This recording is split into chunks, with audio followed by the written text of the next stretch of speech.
Au Niger, plus 1419 milliards de FCFA dont 786 milliards des ressources internes ont été mobilisés en une année, dans le cadre de la gestion des finances publiques, a annoncé le ministère de l'économie et des finances dans son bilan annuel rendu public le 31 juillet dernier. Le pays a levé de fonds à hauteur de 633 milliards de FCFA sur le marché financier régional et assuré le paiement de 563,3 milliards de FCFA au titre du service de la dette publique, est-il détaillé. En outre, 12 milliards de FCFA de dividendes au profit de l'État, liés à sa participation dans le capital de plusieurs sociétés ont été enregistrés auxquels s'ajoutent la souscription et la libération de la quote-part de l'État dans le capital de 13 sociétés et organismes pour un montant total libéré de 2,296 milliards de FCFA, est-il rapporté. En dépit du contexte d'embargo, le ministère a effectué le paiement de plus de 345 milliards de FCFA de salaires et accessoires,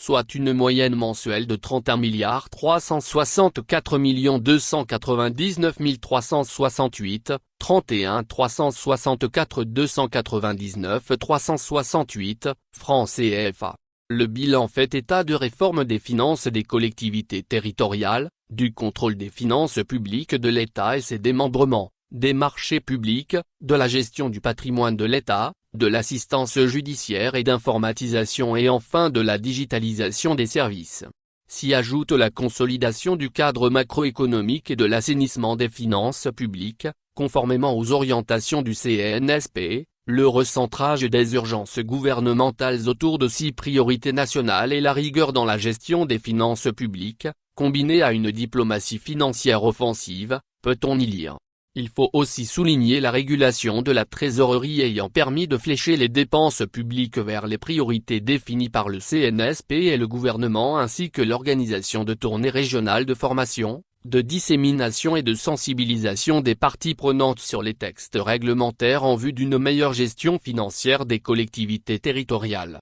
En ce qui concerne la gestion budgétaire, l'on note la mobilisation d'un montant total de 149,6 milliards au titre des appuis budgétaires et des projets et programmes de développement. Une gestion budgétaire, totalement en phase avec la loi organique relative aux lois de finances, caractérisée par l'élaboration d'un cadrage budgétaire basé sur les ressources véritablement mobilisables et la production régulière des documents programmatiques et de reporting budgétaire orientés vers la satisfaction des besoins vitaux des citoyennes. Toujours en ce qui concerne la gestion budgétaire, il faut noter le renforcement de la digitalisation et la dématérialisation des procédures budgétaires et de passation des marchés publics, le renforcement de la lutte contre le blanchissement des capitaux avec la transmission de 37 dossiers aux autorités compétentes, ainsi que l'attribution de 1526 postes budgétaires ayant permis le recrutement de nouveaux agents de l'État notamment les enseignants et les greffiers de justice. La mise en place d'une base des données sur les budgets des établissements publics et les états financiers des sociétés et EPIC, a bouclé la gestion budgétaire.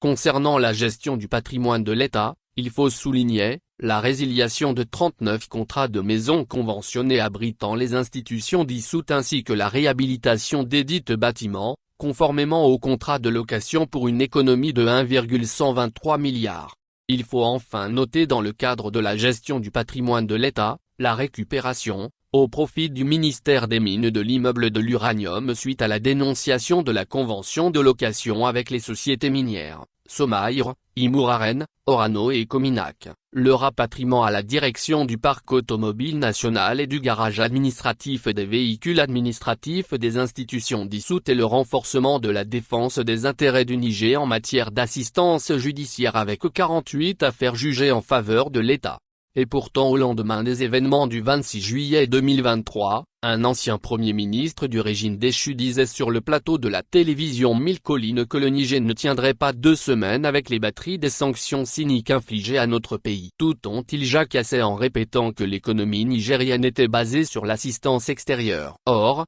cette mobilisation exceptionnelle prouve si besoin en est que les prédateurs étaient aux premières loges du pouvoir d'État. C'est pourquoi le Niger stagnait. Aujourd'hui que la donne a changé, les Nigériens ont prouvé qu'ils pouvaient réaliser des miracles tout en maintenant haut leur souveraineté. Par ailleurs, afin de mieux coordonner et jeter les bases d'une refondation assumée, le Niger se dote d'un programme de résilience pour la sauvegarde de la patrie, PRASP. En effet, le ministère de l'Économie et des Finances a finalisé le processus de formulation du programme de résilience pour la sauvegarde de la patrie, PRASP, en cohérence avec les aspirations profondes du peuple nigérien, selon un document qui retrace le bilan de l'an 1 du ministère sous l'égide du CNSP. L'élaboration du PRASP marque un tournant décisif vers la pleine souveraineté nationale dans le cadre de la gestion du développement. Le PRASP 2024-2026 d'une enveloppe de plus de 8 754 milliards de CFA est bâti autour de 4 axes majeurs: